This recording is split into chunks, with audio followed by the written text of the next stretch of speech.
आरुष एक पढ़ा लिखा लड़का था और बहुत अच्छी नौकरी करता था। उसकी माँ उसके लिए लड़कियां ढूंढ ढूंढ कर थक गई थीं, पर आरुष अपनी नौकरी की वजह से शादी नहीं करना चाहता था। मैं तुझे कब से कह रही थी शादी कर ले, पर नहीं, तुझे तो अपनी नौकरी की पड़ी थी। अब तेरी नौकरी के चक्कर में सारी अच्छी लड़कियों की शादी हो गई। अब मिलती है तो किसी की नाक बड़ी है, किसी का मुंह। अरे माँ, तुम भी ना सुबह सुबह फिर से रेडियो की तरह शुरू हो गई। पर वैसे भी लड़की के चेहरे से क्या फर्क पड़ता है माँ, लड़की अच्छी होनी चाहिए बस। वैसे देख, मेरे पास कुछ लड़कियों की फोटो है, तू जरा देख कर पसंद कर ले। फिर सुमित्रा आरुष को कुछ लड़कियों की फोटो दिखाती है। जब तक मैं देखूंगा नहीं ना, तब तक माँ मेरे पीछे ही पड़ी रहेगी। अब हाँ, ये माँ, ये देखो, ये लड़की ठीक है। सुमित्रा फोटो देखकर खुश हो जाती है और अपने बेटे को मिठाई खिलाती है। अरे वाह, मैं सास बनने वाली हूँ,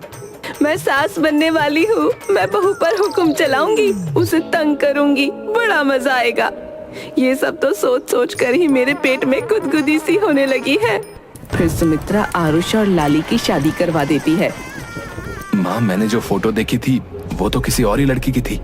वो तो कितनी सुंदर थी, और ये इतनी मोटी।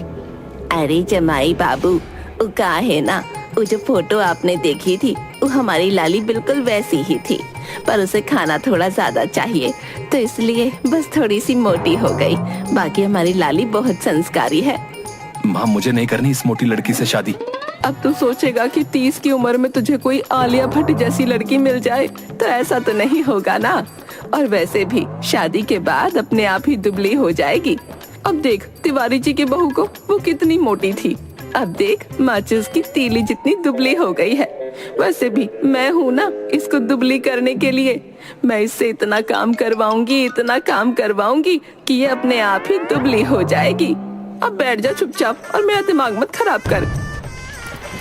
शादी के बाद मुंह दिखाई में मोहल्ले की सभी औरतें लाली को देखने आती हैं। सभी औरतें लाली को देखकर फुस-फुस करके बातें करती हैं।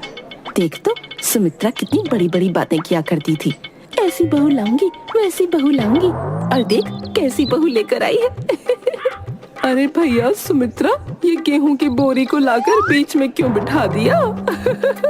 मीना कुमारी, पहले खुद की बहू को देख के आ, उसके बाद मेरी बहू के बारे में कुछ बोलना, समझी? अब चल मुंह दिखाई की रस्म पूरी कर। वैसे क्या लेकर आई है मेरी बहू के लिए? कोई पुराना किचन सेट ही उठाकर लाई होगी। हाँ। फिर मोहल्ले की एक औरत लाली का मुंह देखने के लिए जाती है। औरत पल्लू उठाती है तो देखती है कि लाली आराम से बैठकर रस्म के लिए रखे हुए फल खा रही थी। उसे देखकर सभी औरतें हंसने लगती हैं। वो क्या है ना आंटी जी, मैं ज्यादा देर तक भूखी नहीं रह सकती, आप खाओगी? नहीं, बस तू ही खा ले। ये सब आरुष भी देख रहा था। हे भगवान, ये लड़की तो मेरे गले की हड्डी बन जाएगी। मुझे इसे दुबला पतला करने के लिए कुछ तो करना पड़ेगा। सोच आरुष, सोच। अरे बेटा आरुष, अपनी बीवी का ध्यान रखना, कहीं गिर विर गई तो घर की फर्श ना तोड़ दे, खामखा खर्चा बढ़ जाएगा। आरुष और उसकी माँ डाइनिंग टेबल पर खाना खाते हुए, इस लड़की की वजह से मेरी पूरी जिंदगी बर्बाद हो जाएगी। माँ, आपने देखा ना सुबह क्या हुआ? अरे तू ज्यादा मत सोच और खाना खा ले, वैसे भी समय के साथ दुबली हो जाएगी। अरे बहू जरा रोटियां तो ला।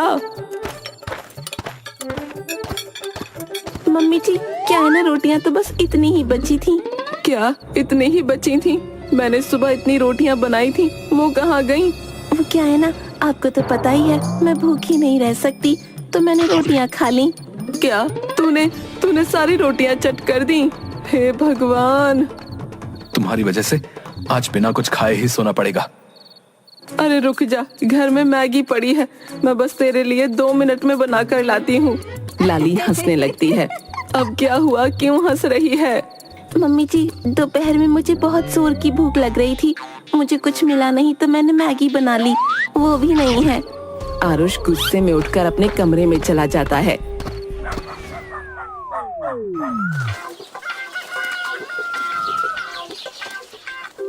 अगले दिन आरुष एक लड़की के साथ घर में आता है। मम्मी जी, क्या हुआ? इतना जोर से मत चिल्ला, कहीं भूकंप ना आ जाए। मम्मी जी, ये देखिए ना, आपके बेटे मेरे होते हुए दूसरी शादी कर ली। अरे अगर दूसरी शादी करनी थी तो मेरी जिंदगी क्यों बर्बाद की? अभी तो शादी को 2 दिन भी नहीं हुए। वैसे बेटा, लड़की तो बहुत सुंदर है, पर पहले ही कह देता तो मैं इसे तेरे लिए कभी न लाती। तू कहे तो तलाक के कागज तैयार करवा दूं। लाली और जोर जोर से रोने लगती है। नैना, मेरी माँ, रोना बंद कर। मैंने कोई दूसरी शादी नहीं की है। और माँ, वैसे भी ये शादीशुदा है, ये डाइटिशियन है। जया, मैंने लाली के लिए एक डाइटिशियन हायर की है। ये इसका वेट कम करने में इसकी मदद करेगी। वैसे अच्छा है, इसी बहाने घर का थोड़ा अनाज बच जाएगा। मैम, आप इतना ऑयली मत खाइए। आज से मैं आपको जो कहूँगी आपको वही खाना है।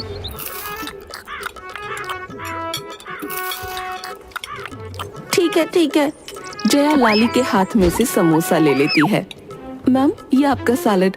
लाली सलाद खाकर मुंह बनाती है और फिर टेबल पर रखा हुआ मसाला उसमें डालने लगती है। अरे मैम, आपके लिए सही नहीं है। अब तू सिखाएगी कि मेरे लिए क्या सही है क्या गलत। ए लड़की, और सलाद लेकर आ। नहीं मैम, आपके लिए इतना ही बहुत है, इससे ज्यादा आप नहीं खा सकती। क्या? इतने से मेरा क्या होगा? मुझे और खाना है। नहीं लाली, तुम्हारे लिए इतना ही बहुत है। लाली उठकर अपने कमरे में चली जाती है। लाली इधर उधर देखती है और फिर दरवाजा बंद कर देती है। फिर अपने छुपाए हुए चिप्स के पैकेट निकालकर खाने लगती है। समोसे की कसम, अगर इस डाइटिशियन को ऐसे भगा नहीं दिया तो मेरा नाम भी लाली नहीं। कुछ दिन बाद, मम्मी जी, आपको नहीं लगता है जो डाइटिशियन है ये आरुष जी पर डोरे डाल रही है? क्या सच में? वैसे मेरा बेटा है ही इतना हैंडसम, उसे देखे बिना कोई लड़की रह नहीं सकती। मम्मी जी। इधर डाइटिशियन और आरुष आते हुए एक दूसरे से टकरा जाते हैं। उन्हें देखकर सुमित्रा खुश हो जाती है और लाली आग बबूला हो जाती है। मैम, आपका खाना। नहीं, मैं नहीं खाऊंगी ये। आज हमारी शादी को पूरा 1 महीना हो गया है, तो इस खुशी में आज मैं भी पालक पनीर और छोले भटूरे ही खाऊंगी। नहीं मैम, आप ये नहीं खा सकती, ये आपकी हेल्थ के लिए बिल्कुल अच्छे नहीं है। हाँ लाली, ये सही कह रही है। आप बहुत तरफदारी करते हैं इसकी, और देख रही हूँ तो मेरे पति पर बहुत डोरे डाल रही है। निकल जा मेरे घर से। मैम, आप बहुत गलत सोच रही हैं, ऐसा कुछ नहीं। सब दिखाई देता है मुझे, क्या सही है और क्या गलत। अब निकल जा चुपचाप मेरे घर से। और उसे धक्के देकर बाहर निकाल देती है। लाली, ये क्या किया तुमने? वो बेचारी तो तुम्हारी मदद ही कर रही थी। अरे क्या खाक मदद कर रही थी? मेरी नाक में दम कर रखा था उसने।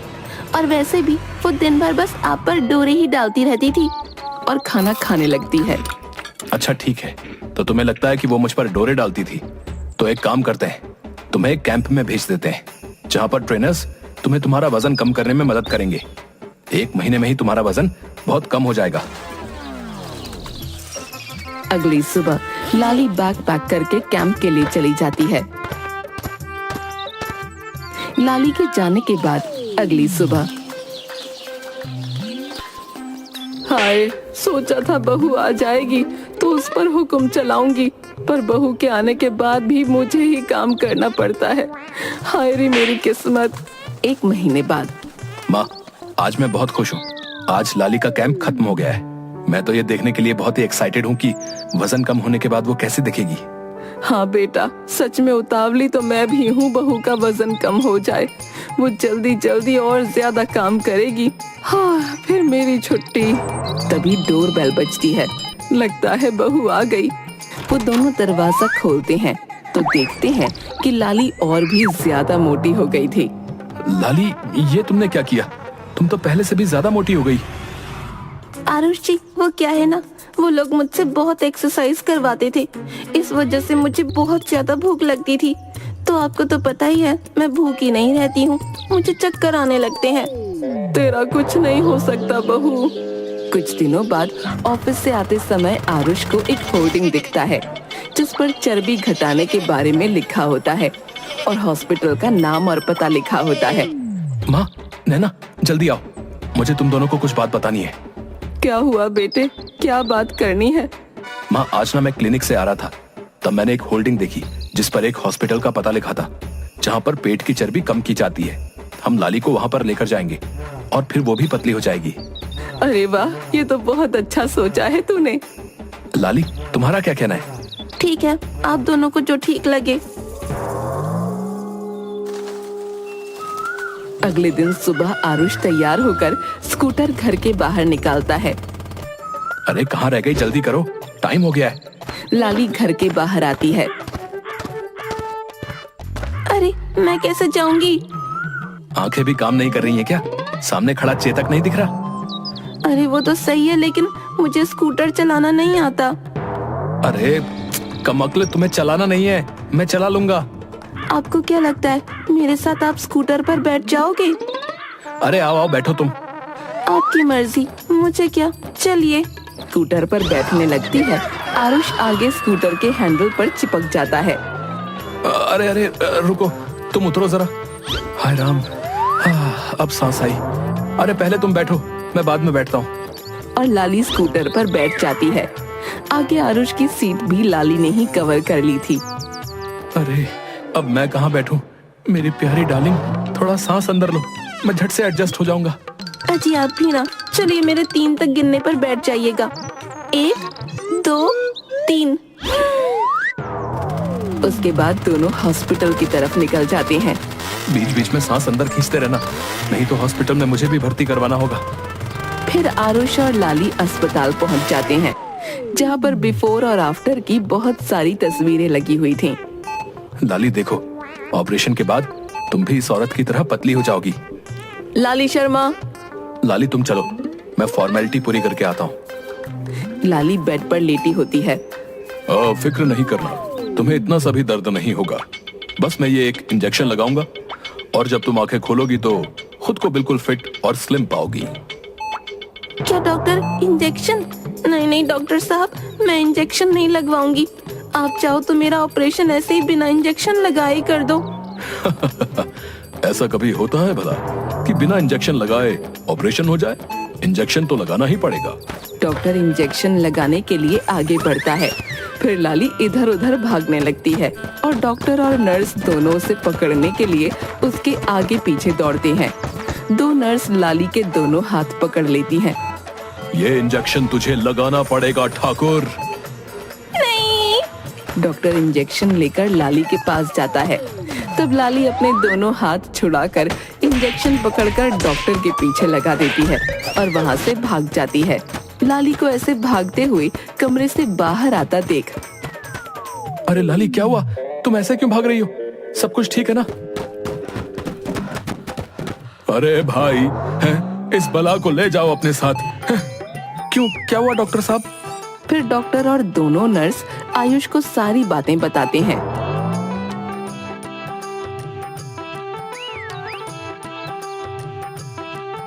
आरुष लाली की तरफ देखकर सर पर हाथ मारता है और बैठ जाता है।